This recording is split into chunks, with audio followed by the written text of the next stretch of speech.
So the second level of production planning strategies relate to the make to order production. Now remember, just have a bird eye view on the strategies we discussed in the last clip. Were actually the strategies which mainly relate to make to stock production. Why we say it make to stock production? As you remember that the net requirements planning, gross requirement planning, production by lot size, and even planning with final assembly.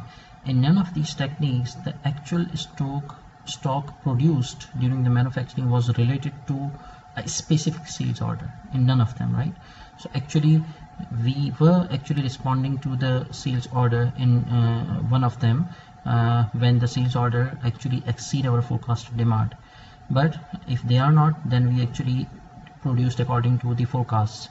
So forecasts are the basis for manufacturing execution, and then the stock is actually transferred to warehouse, from where the stock is delivered to the customers. So in none of these scenarios, stock or manufacturing was directly linked to any specific sales order.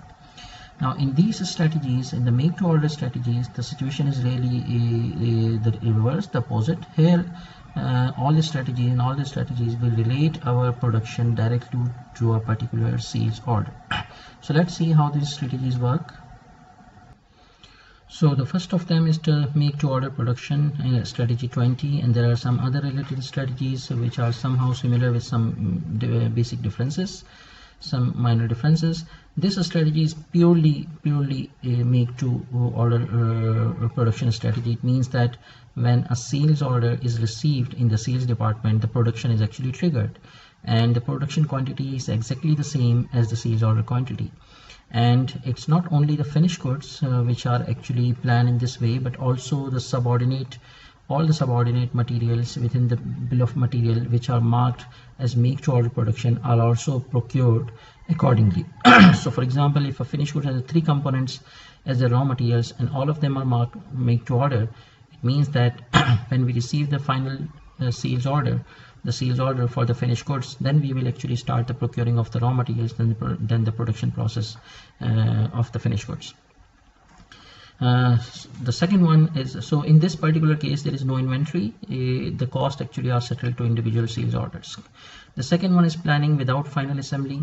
Again, the term is not very much representative of the actual concept. So planning without final assembly here means that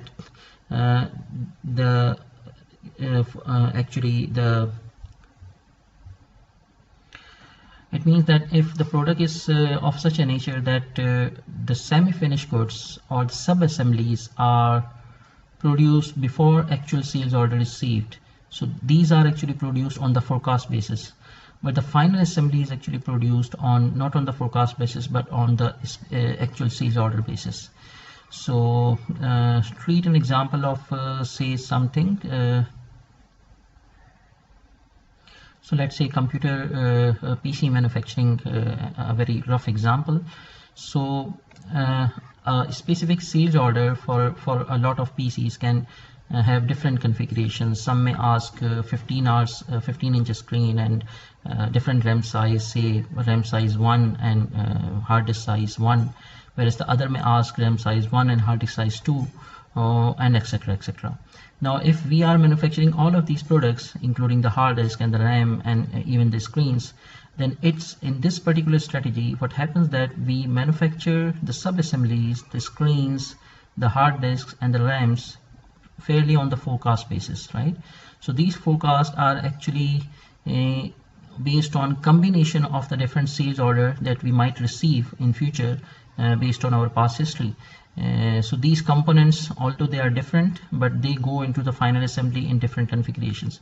So the sub-assemblies are actually forecasted or are actually planned on the make to stock basis, whereas the final product, the final assembly, is actually planned on make to order basis. Now it means that we have to manufacture the hard disk, we have to, for example, manufacture the RAM and the screens on the basis of forecast, and we keep them in stock, and when we receive the actual sales order for a particular configuration of PC, then we actually start assembling, final assembling the sub-assemblies into a finished product.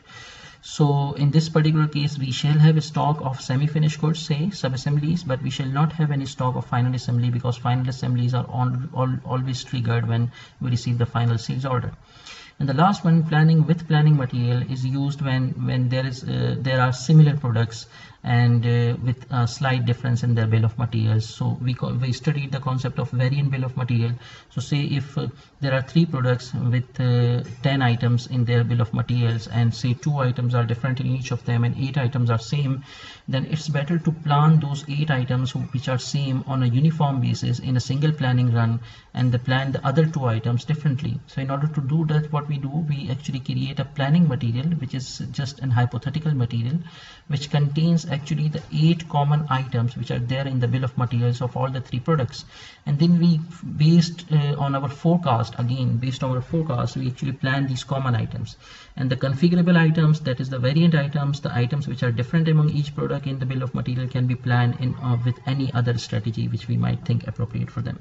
So these were the 3 strategies for make to order production.